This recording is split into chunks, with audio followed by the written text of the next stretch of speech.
ప్రభువైన యేసుక్రీస్తు నామములో జీసస్ కాలింగ్ మినిస్ట్రీ తరపున మీ అందరికీ నా హృదయపూర్వక ధన్యవాదాలు తెలియజేస్తున్నాను. బైబిల్ స్టడీకి వచ్చిన బిడ్డలు జాగ్రత్తగా వినాలి. దేవుడి లేఖనాలు మనం చూసుకుందాం, పరిశీలిద్దాం. లేఖనాలు మనము బైబిల్ మన చేతిలో దేవుడు ఉంచాడు. ఆయన మనసును మన చేతిలో ఉంచాడు. ఆయన కొంత చెట నా మనసును ఉంచాను, అది పరిశీలించి పరిశోధన చేసి మహా జ్ఞానమును తెలుసుకోవాలని లేఖనాలు సెలవిస్తున్నాయి. యేసుక్రీస్తు గారు విశ్రాంతి దినమున చేసిన స్వస్థతలు. మరొకసారి చెప్పండి. యేసుక్రీస్తు గారు విశ్రాంతి దినమున చేసిన స్వస్థతలు. యేసుక్రీస్తు ప్రభు చేసిన స్వస్థతలు. స్వస్థతలు అంటే అద్భుతాలు. అవునా? మరి మనం వెళ్దామా? బైబిల్లోకి వెళ్దాం, చూద్దాం. చూడండి, మార్కు సువార్త 1వ అధ్యాయం 21వ వచనం. అంతట వారు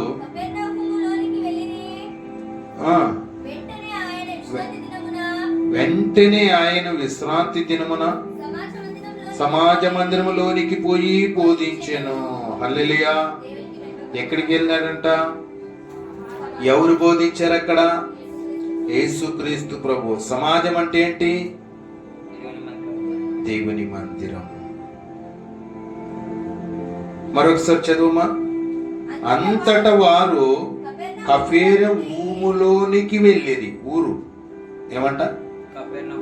కపెర్నహూము అని ఒక ఊరులోకి వాళ్ళు ఎంటర్ అయ్యారు. వెంటనే ఆయన విశ్రాంతి దినమున సమాజ మందిరములోనికి పోయి బోధించెను. సమాజ మందిరంలోనికి ఎవరు వెళ్ళారంట? యేసుక్రీస్తు ప్రభు. ఆ మందిరానికి వెళ్ళినప్పుడు అక్కడే మరి ఒక 26వ వచనం చదువుమా. అందుకు యేసు ఊరుకుండుము, వాని విడిచిపొమ్మని దానిని గద్దింపగా ఆ పవిత్ర ఆత్మ వానిని విలవలాడించి పెద్ద కేక వేసి వానిని విడిచిపోయెను. హల్లెలూయా. చప్పట్లు కొట్టండి. ఇది మొట్టమొదటిది అద్భుతము దేవుడు చేసినట్టుగా మనం చూస్తున్నాం. ఏమైంది అక్కడ? ఎలాంటి అద్భుతం అది? మరొకసారి చదువుతల్లి. అందుకు యేసు ఊరుకుండుము, వాని విడిచిపో. ఎవరున్నారు అక్కడ? దయ్యం పట్టిన ఒక వ్యక్తి ఉన్నాడు. దయ్యం పట్టిన ఒక మనుష్యుడు ఉండెను. మనిషిని ఏం పట్టిందంట? దయ్యం పట్టింది. అక్కడ యేసు ఊరుకుండుము అంటే అక్కడ ఏం చేస్తూ ఉంది? దయ్యము అందరికి కూడా భయపడిస్తూ ఉంది, భయపట్టిస్తూ ఉంది, అందరినీ గలిబిలి చేస్తూ ఉంది, అల్లరిపాలు చేస్తూ ఉంది, వాళ్ళ సమాధానంగా ఉండుకున్నట్టుగా చేస్తూ ఉంది అపవాది. ఆ వ్యక్తిలో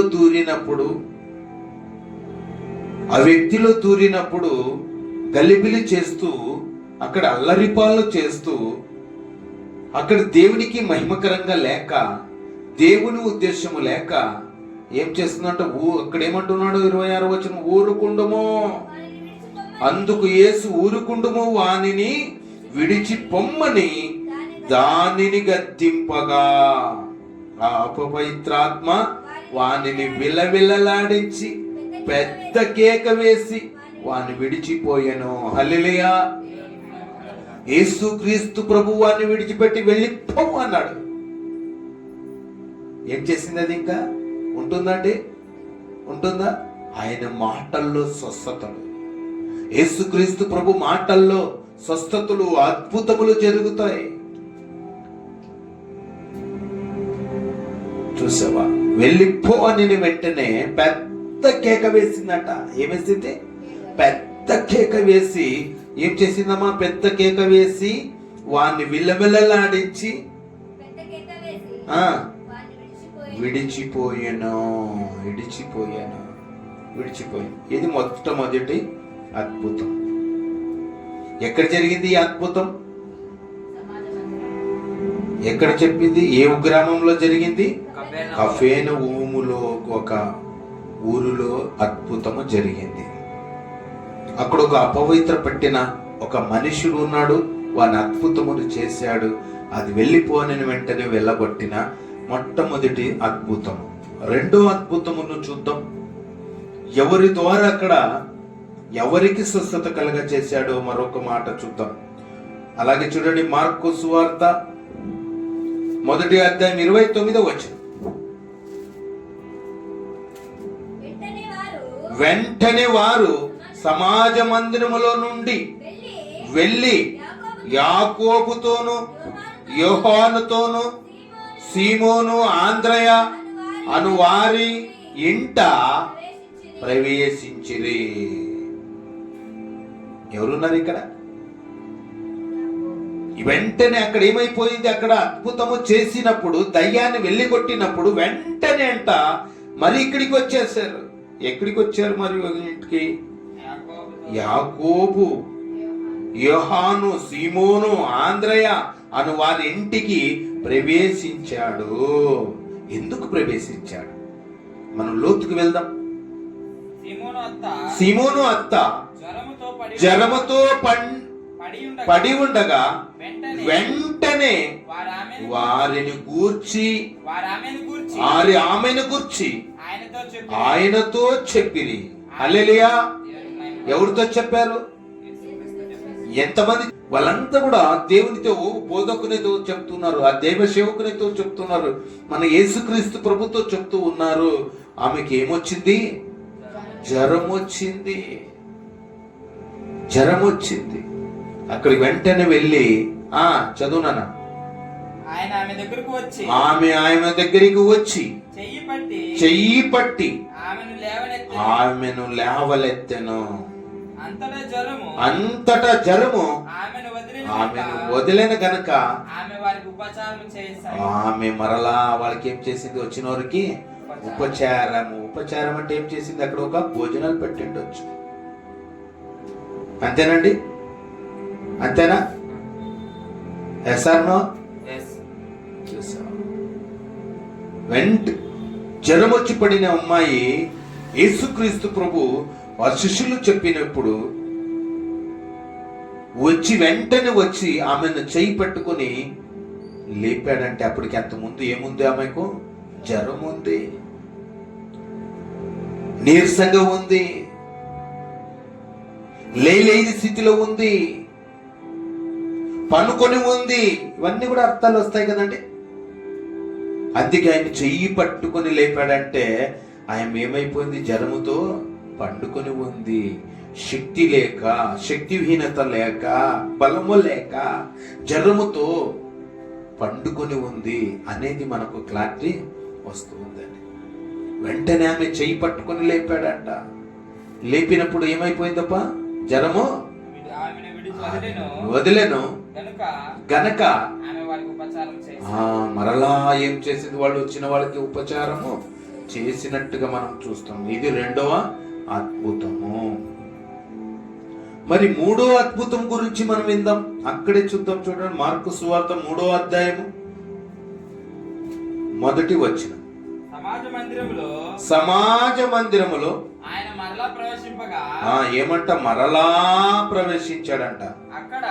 అక్కడ ఊచ చెయ్యి గలవాడు ఒకడుండెను. ఏమున్నాడప్ప? ఊచ చెయ్యి గలవాడు చెయ్యి గలవాడు ఒకడుండెను. అచ్చటి వారు ఆయన మీద నేరం మోపవలన నుండి విశ్రాంతి దినమున వారిని స్వస్థపరచనేమో అని ఆయనను కనిపెట్టుచుండిరి. ఏమంట? విశ్రాంతి దినమున సమాజ మందిరంలో ఆయన మరలా ప్రవేశింపగా అక్కడ ఊచాడు ఒకడుండెను. అచ్చట వారు ఆయన మీద నేరము మోపవలసినది ఉండి విశ్రాంతి దినమున వానిని స్వస్థపరచునేమో అని ఆయనను కనిపెట్టుచుండిరి. హల్లెలూయా. ఎవరిని కనిపెడుతున్నారు? ఎవరు కనిపిస్తూ ప్రభును? యేసుక్రీస్తు ప్రభు కనిపెడుతూ ఉన్నారు. తప్పులు కనిపెడుతూ ఉండాలి అన్నట్టుగా అక్కడ ఏం చేస్తున్నారంట, వాళ్ళు సమాజ మందిరంలోనికి వెళ్ళాడే ఏమంట, ఆయన తప్పు కనిపెట్టే ఒక బ్యాచ్ ఉన్నది అక్కడ. ఎవరిని తప్పు? యేసుక్రీస్తు ప్రభుని తప్పు పెట్టడానికి ఒక బ్యాచ్ తయారైపోయింది. అక్కడ విశ్రాంతి దినమున వాణిని స్వస్థపరచునేమో, అక్కడ ఎవరున్నారు? స్వస్థపరచునేమో అని చూస్తూ ఉన్నారు యేసుక్రీస్తు ప్రభు. విశ్రాంతి దినమున తప్పులు కనిపెట్టాలని యేసుక్రీస్తు ప్రభుని వెంబడించినట్టుగా అక్కడ ఎవరిని బాగు చేశాడో చదువునన్న ముందుకి. ఆయన నీవు లేచి మధ్యలో నిలువమని చెప్పి వారిని చూచి విశ్రాంతి దినమున మేలు చేయుట ధర్మమా, కీడు చేయుట ధర్మమా, ప్రాణ రక్షణ ధర్మమా, ప్రాణ హత్య ధర్మమా అని అడిగాను. ఎవరు అడిగారు? అందుకు ముందుకు చదువునా, అందుకు వారు ఊరుకుండిరి. ఏం అడిగాడంట? ఇదంతా కూడా ఎవరు అడిగారు? యేసుక్రీస్తు ప్రభు. ఎందుకంటే విశ్రాంతి దినమున ఆయన స్వస్థత చేస్తాడేమో చూడాలి అని వచ్చిన వ్యక్తులకి సమాధానం చెప్తూ ఉన్నాడు. సమాధానం చెప్పినట్టుగా ఆయన అడిగే ప్రశ్నలకి వాళ్ళు జవాబు చెప్పలేని పరిస్థితి. ఇప్పుడు ఎవరికన్నా బాగలేదు అనుకోండి, దినాలు చూస్తారా? ఏమండి చూస్తారా? దినాలు చూడడానికి స్వస్థతలు పొందుకోవాలనుకుంటారు కానీ, అద్భుతాలు జరగాలనుకుంటారు కానీ, బాగలేనివాడు బాగుపడాలనుకుంటాడు కానీ, ఈ రోజు బాగలేదు, ఈరోజు స్వస్థతలు చేయకూడదు అని ఏమన్నా ఉందండి? అదే మాట యేసుక్రీస్తు ప్రభు మాట్లాడుతున్నాడు. మరొకసారి చదువునా మాట. విశ్రాంతి దినమున మేలు చేయుట ధర్మమా, కీడు చేయుట ధర్మమా, ప్రాణ రక్షణ ధర్మమా, ప్రాణ హత్య ధర్మమా అని అడిగాను. ఎవరు అడిగారు ఈ మాట? యేసుక్రీస్తు ప్రభు వాళ్ళు అడిగిన వారికి. అక్కడున్న వ్యక్తులు యేసుక్రీస్తు ప్రభుని తప్పులు కనిపెట్టాలని ఉండే ఒక బ్యాచ్ అడుగుతూ ఉన్నాడు, చెప్తూ ఉన్నాడు సమాధానం. మరి ముందుకు ఒక మాట చదువునన్నా. ఆయన వారి హృదయమా కోపముతో వానిని కలియచూచి నీ చెయ్యి చాపుమని ఆ మనిషితో చెప్పాను. వాడు తన చెయ్యి చాపగా అది బాగుపడని. చెప్పట్లు కొడుతుంది దేనికి? ఆ చెయ్యి ఏమైపోయిందంట? బాగుపడినట్టుగా చూస్తుంది. మరి 4వ అద్భుతమును కూడా మరి చూడాలని ఆశ ఉందా మీ అందరికి? వినాలని ఉందా? మరి ఒక భాగంలోకి మనం వెళ్దాం, చూద్దాం. చూడండి, రండి లూకా సువార్తకి రండి. లూకా సువార్త 13వ అధ్యాయం 10వ వచనం. విశ్రాంతి దినమున ఆయన ఒక సమాజ మందిరములో బోధించుచున్నప్పుడు 18 మంది ఏంట నుండి బలహీనపరచు దయ్యములు పట్టిన ఒక స్త్రీ అచ్చట నుండెను. ఆమె నడుము వంగిపోయి ఎంత మాత్రము చక్కగా నిలవడలేక ఉండెను. యేసు ఆమెను చూచి రమ్మని పిలిచి, అమ్మా, నీ బలహీనత నుండి విడుదల పొంది ఉన్నావని ఆమెతో చెప్పి ఆమె మీద చేతులుంచగానే ఆమె చక్కగా నిలవబడి దేవుని మహిమపరిచెను. హల్లెలూయా, హల్లెలూయా. ఇక్కడ ఎవరున్నారు? ఇక్కడ ఒక స్త్రీ ఉంది. ఆ స్త్రీ ఏంటి? ఎన్ని సంవత్సరాల నుంచి బలహీనత ఉంది? 18 ఏండ్లు. అవునా? 18 సంవత్సరాల నుండి బలహీనత దయ్యము పెట్టినది. ఆమెకేం పట్టిందంట? ఎన్ని సంవత్సరాలంట? 18 సంవత్సరాలు. ఎలా ఉందంట దయ్యం పెట్టినప్పుడు? వంగిపోయింది. ఏం చేసింది? నడిము వంగిపోయింది. ఆ దయ్యం చేరుకున్నప్పటి నుంచి ఏమైపోయింది? నడము వంగిపోయింది. వంగిపోయిన ఒక స్త్రీ ఎవరు బాగు చేశారు? దేవుడు, యేసుక్రీస్తు ప్రభు బాగు చేసినట్టుగా మనం చూస్తూ ఉన్నాం. ఎంత చక్కటి మాట మనము దేవుడు మనతో మాట్లాడుతున్నాం. 13వ వచనం చదివిన ఆమె మీద చేతులుంచగానే ఆమె చక్కగా నిలువబడి దేవుని మహిమపరచెను. చప్పట్లు కొడదాం. చూసావా? ప్రతి మాట విశ్రాంతి దినము, విశ్రాంతి దినము, విశ్రాంతి దినము, విశ్రాంతి దినం. ఈ 4 మాటల్లో కూడా విశ్రాంతి దినం అనే అద్భుతాలు చేసినట్టుగా మనం చూస్తూ ఉన్నాం. మరి ఇక్కడెవరు? దయ్యం పెట్టిన ఒక స్త్రీని 18 సంవత్సరాల నుంచి నడుమొంగిపోయిన అమ్మాయిని స్వస్థపరిచాడు. ఎన్ని అద్భుతాలు అయ్యాయి? 4 అద్భుతాలు చేశాడు. మరి 5వ అద్భుతము కూడా మనం ఎందుకు పోతాం? విందాం. లూకా సువార్త అక్కడ చూడండి, 14వ అధ్యాయము 2వ వచనం. అప్పుడు జలధర రోగము గల ఒకడు ఆయన ఎదట ఉండెను. యేసు విశ్రాంతి దినం స్వస్థపరచుట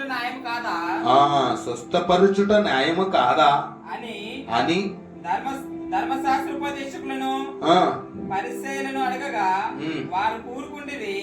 అప్పుడు ఆయన వారిని చేరదీసి స్వస్థపరిచి పంపివేసి, మీలో ఎవనిని గాడిదైనను ఎద్దైనను గుంటలో పడినడలా విశ్రాంతి దాన్ని పైకి తీయడా అని వారిని అడిగాను.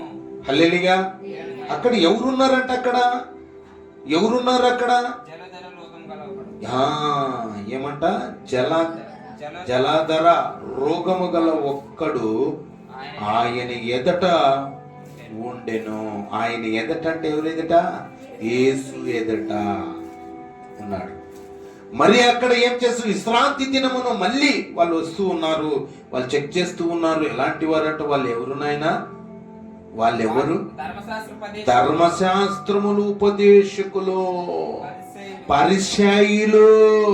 వీళ్ళు యేసుక్రీస్తు ప్రభుని వెంబడిస్తూ ఉన్నారు. యేసుక్రీస్తు ప్రభు దగ్గరికి వెళ్తూ ఉన్నారు. ఆయన చేసే అద్భుతములు చూస్తూ ఉన్నారు. ఆయన తప్పులు కనిపెట్టాలని చూస్తూ ఉన్నారు. విశ్రాంతి దినమనే అద్భుతాలు చేయకూడదు కదా, ఎలా చేస్తున్నావు నీవని చెప్పి ఆయన వెంబడి వచ్చినట్టుగా ఉన్నాం. అక్కడ వాక్యములు 13వ అధ్యాయము 10-13వ వచనములో మనము చూసుకున్నట్టయితే అప్పటికి ముందు వాక్యములో చదువుకున్న వాక్య భాగములో ఎంత చక్కటి మాట మాట్లాడారంటే, అక్కడ విశ్రాంతి దినమున అద్భుతాలు చేయకూడదా? న్యాయం కాదా? స్వస్థపరచుట న్యాయం కాదా అన్నాడు. ఇక్కడ కూడా అదే మాట చెప్తూ ఉన్నారు. అక్కడ ఎవరంట అని ధర్మశాస్త్ర ఉపదేశకులు పరిసయ్యులను అడగగా వాళ్ళని అడుగుతున్నాడు యేసుక్రీస్తు ప్రభు. విశ్రాంతి దినమున స్వస్థపరచుకో. విశ్రాంతి దినమున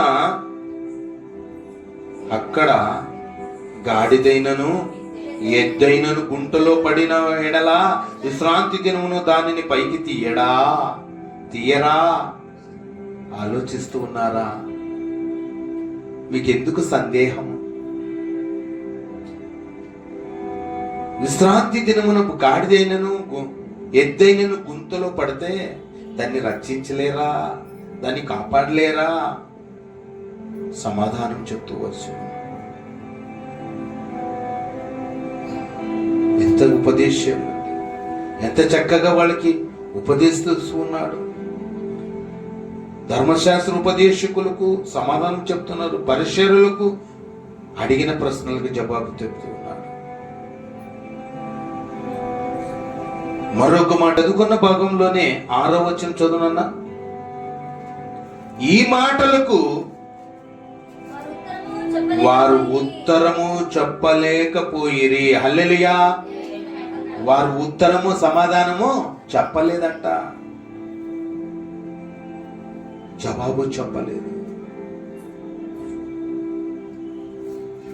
మరొక మాట మీకు చూద్దాం, చూపిస్తాను చూడు. యోహాను సువార్త 5వ అధ్యాయం 2వ వచనం. యెరూషలేములో గొర్రెల ద్వారము దగ్గర ఎబ్రీ భాషల్లో ఒక కోనేరు కలదు. దానికి 5 మంటపములు కలవు. ఆయా సమయములకు దేవదూత కోనేటిలో దిగి నీళ్లు కదిలించుట కలదు. ఏమంట? నీళ్లు కదిలించి గలదంటే ఎక్కడి నుంచి వస్తుందంట? అది దేవదూత పరలోకము నుండి వస్తుంది. వచ్చి ఏం చేస్తుంది? కోనేటిలో దిగి నీళ్ళని కదిలిస్తుంది. కదిలించినప్పుడు ఎటువంటి రోగము కలిగిన వాడైనా దాంట్లో మొదటి ఎవడైతే పడతాడో, ఎటువంటి రోగి అయినా బాగుపడతారని అక్కడ ఒక నియమాలు ఉన్నాయి, నిబంధనలు ఉన్నాయి. ఆ కోనేటికి ఒక ప్రత్యేకత ఉన్నది. ఎవరైతే ఆ నీళ్లు దేవతతో వచ్చి కదిలించి పడుతుందో అప్పుడు వెంటనే వాళ్ళు పడినప్పుడు నీళ్ళలో వాళ్ళు ఎటువంటి రోగస్తులైనా కూడా బాగైపోతారు అన్నమాట. అలాంటిది ఎవరంట వీళ్ళు? ఎన్ని సంవత్సరాలప? 38 సంవత్సరముల నుండి. ఏమంట? 38 ఏండ్ల నుండి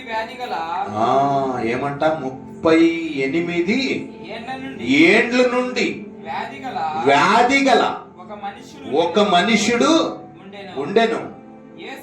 యేసు వాడి పడి ఉండుట చూశాడు యేసుక్రీస్తు ప్రభు. ఎందుకు ఈయన ఎన్ని సంవత్సరాలు ఉన్నాడు? ఎందుకు ఈయన స్థితి ఇలా ఉంది?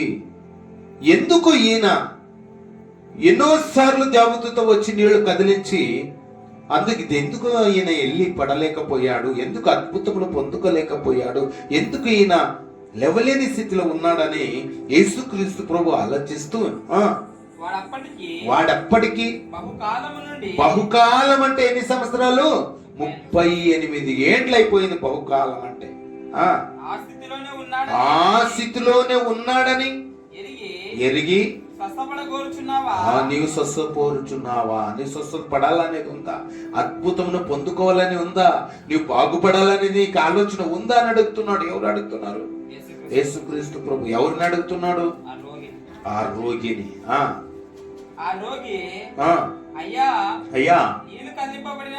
నీళ్లు కదిలింపబడినప్పుడు నన్ను కోనేటిలోనికి దించుటకు నాకు ఎవడనూ లేడు. ఏమంట? నన్ను కోనేటిలోకి దించడానికి ఎవడు నా దగ్గర ఎవరు లేరు ప్రభువా అని చెప్తూ ఉన్నాడు ఆయన. గనుక నేను వచ్చినంతలో అంటే నేను వచ్చేకి లేదు. ఎవరో ఒకరు దాన్ని పొందుకుంటూ ఉన్నారు, ఎవరో ఒకరు బాగుపడుతూ ఉన్నారు, నాకిన ముందు ఎవరో దిగుతూ ఉన్నారు, స్వస్థతలు అద్భుతాలు పొందుకుంటున్నారు అని యేసుక్రీస్తు ప్రభుతో ఆ రోగి చెప్తూ ఉన్నాడు. నాకంటే ముందుగా దిగిన ఆయనకు ఉత్తరం ఇచ్చెను. యేసు నీవు లేచి నీ పరుపెత్తుకొని నడువుమని వానితో చెప్పగా వెంటనే వాడు స్వస్థత నుండి వాని పరుపెత్తుకొని నడిచిన. చప్పట్లు కొడుతుంది. వెంటనే ఏమంట? వెంటనే ఏమైపోయాడు? స్వస్థత పొందుకున్నాడు. ఆయన మాటల్లో స్వస్థత ఉంది, ఆయన చూపుల్లో స్వస్థత ఉంది, ఆయన మాట్లాడుతూ నడుస్తున్నప్పటికీ స్వస్థతలు ఉంది, ఆయన నీడు పడితే స్వస్థతలు, ఆయన కొంగు ముట్టుకుంటే స్వస్థతలు, అద్భుతాలు జరుగుతూ ఉన్నాయి. సహోదరుడు ఎన్నో మాట దాకా వచ్చామండి? 6 మాటలోకి వచ్చాం. మరి 7వ మాట కూడా నేను చూపించాలని ఆశపడుతూ ఉన్నాను. యోహాను సువార్త 9వ అధ్యాయం 2వ వచనం. ఆయన శిష్యులు. ఎవరు శిష్యులు? యేసుక్రీస్తు ప్రభు శిష్యులు. బోధకుడా వీడు గుడ్డివాడై పుట్టుటకు ఎవడు పాపము చేసెనో వీడా విన కన్నవారా ఆయనను అడగగా. ఎవరు అడుగుతున్నారు? యేసుక్రీస్తు ప్రభుని ఎవరిని అడుగుతున్నారు? శిష్యులు అడుగుతున్నారు. శిష్యులు అడుగుతున్నారు. వీని కన్నవారా పాపం చేశారా, వీడు పాపం చేశాడా అని ఎవరిని అడుగుతున్నారు? యేసుక్రీస్తు ప్రభుని. బోధకుడా నీవు చెప్పు, ఎందుకంటే నీ సృష్టి చేసిన సృష్టికర్తవు కాబట్టి నీకు తెలుసు అన్ని, నీకు చెప్పుమన్నట్టుగా అక్కడ అడుగుతూ ఉన్నారు యేసుక్రీస్తు ప్రభుని. యేసు వీడైనను వీరి కన్నవారైనను పాపము చేయలేదు గాని దేవుని క్రియలు వీని యందు ప్రత్యక్షపరచబడుటకై వీడు గుడ్డివాడుగా పుట్టెను. హల్లెలూయా. ప్రత్యక్షింపబడడానికి, అద్భుతమును పొందుకొనడానికి, లోకములకు ఒక చాటింపు వేయడానికి. అంతే కదండి?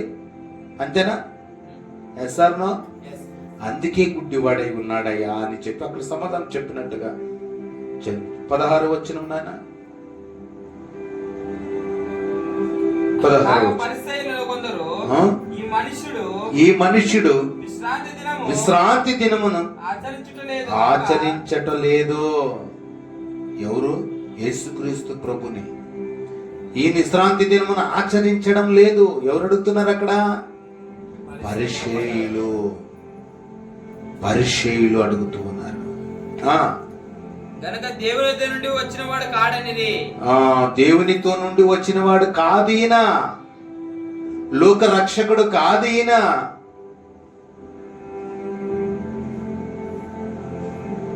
చెప్తూ ఉన్నారు. ఎవరు చెప్తున్నారు అక్కడ? పరిసయ్యులు చెప్తూ ఉన్నారు. మరికొందరు పాపి అయిన మనుషులు ఇలాంటి సూచక క్రియలు ఎలాగు చేయగలడని ఇట్లు వారిలో భేదము పుట్టెను. కాబట్టి వారి మరలా ఆ గుడ్డివానితో గుడ్డివానితో కన్నులు తెరిచినందుకు అతనిని గూర్చి ఏమనుకొనుచున్నావు అడగగా వాడు ఆయన ఒక ప్రవక్త. ఎవరన్నారు అక్కడ? గుడ్డివాడే, స్వస్థత పొందినవాడే, అద్భుతాలు పొందుకున్నవాడే. ఎందుకంటే ఎవరు కళ్ళు తెరవించలేదు, ఎవరు కళ్ళు ఇస్తూ ఉన్నారు, ఎవరు కాళ్ళు ఇస్తూ ఉన్నారు. కుంటి వాళ్ళు నడిపించాడు యేసుక్రీస్తు ప్రభు. పార్చివై కొట్టిన బిడ్డను పరిపెత్తుకొని నడిచిపో అని చెప్పాడు. మరి 30 సంవత్సరాలు కలిగి రోగముతో ఉన్నవాడు నీ పరిపెత్తుకొని నడిచి వెళ్ళిపో అన్నాడు. 12 ఏళ్ళు రక్తపు స్త్రీ ఇంకా పాపము చేయవద్దు అని క్షమించినట్టుగా మనం చూస్తూ ఉన్నాం. ఎన్నో అద్భుతాలు. ఇవన్నీ కూడా ఎప్పుడెప్పుడు చేశాడంట? విశ్రాంతి దినములోనే చేశాడు ఆయన. మొట్టమొదటి మాట అపవిత్రను గద్దించుట. మొట్టమొదటి మాట. పేతురత్వ జ్వరము వచ్చినప్పుడు గద్దించుట. రెండో మాట ఊచు చేయగలవాని బాగు చేయుట. మూడో మాట 18 సంవత్సరాల నుండి వంగిపోయిన ఆ దయ్యం పట్టిన స్త్రీని బాగు చేయుట. ఐదో మాట జలధర రోగము గల వానిని బాగు చేయుట. ఐదో మాట. ఆరో మాట బెతెస్దా కొనేటి వద్ద 38 సంవత్సరము నుండి రోగము గలి బాగు చేయుట. ఎన్నో మాట అండి? ఆరో మాట. ఏడో మాట కూడా మనం చూద్దాం. గుడ్డివాడు. ఎవరంట? గుడ్డివాడు వానిని బాగు చేయుట. ఈ 7 మాటలు ఎప్పుడు చేశాడంటే యేసుక్రీస్తు ప్రభు ఈ భూమి పైన ఉన్నప్పుడు 2024 సంవత్సరం కిందట ఎప్పుడు చేశాడంటమ్మా? విశ్రాంతి దినములు చేసిన స్వస్థతలు. యేసుక్రీస్తు ప్రభు, యేసుక్రీస్తు గారు విశ్రాంతి దినమున చేసిన స్వస్థతల గురించి మీరు విన్నారు. ఎన్ని మాటలు విన్నారు? 7 మాటలు. ఇవన్నీ 7 మాటలు కూడా, ఈ అద్భుతాలన్నిటిని కూడా విశ్రాంతి దినములో మనం చూస్తూ ఉన్నాం. ఈ బైబిల్ స్టడీకి వచ్చిన బిడ్డలందరూ కూడా మహాజ్ఞానం మీరు బైబిల్లో ఉంచారు. ఈ బైబిల్ అలా ఉన్నాయా లేదా ఇంటికి వెళ్ళిన తర్వాత నీ పరిశీలించి పరిశోధన చెయ్యి, తెలుసుకో, ఆ రహస్యాలు తెలుసుకో, ఆ సత్యాన్ని తెలుసుకో. ఆ సత్యాన్ని వెంబడించే వ్యక్తి అయి ఉండాలి. ఆ సత్యాన్ని హృదయములో దాచుకున్న బిడ్డగా నీవు ఉండాలి. అప్పుడే నిన్ను, నీ కుటుంబాన్ని, నిన్ను బహుగా నీ భూమిపైన నిన్ను వర్ధిలింప చేసేవాడే ఉన్నాడు. చప్పట్లు కొడదాం దేనికి. ఈ 7 మాటలు కూడా మీరు విన్న వాక్యాన్ని జాగ్రత్త హృదయంలో దాచుకొని స్వస్థతలు పొందేదే. మీరును ఎన్నో సమస్యలు గుండా వెళ్తూ ఉంటారు. చక్కగా దేవుడు మనకున్నాడని నీవు నమ్ముట నీ వలనైతే సమస్తము సాధ్యము. మిమ్మల్ని కూడా ఎన్నో అద్భుతాలు నీ జీవితంలో కూడా దేవుడు చేయబోతూ ఉన్నాడు. ఆమేన్. ఇంతటితో వాక్య భాగాన్ని ముగిస్తున్నా. దేవుడు వాక్యం దీవించి బలపరచును కాక. ఆమేన్.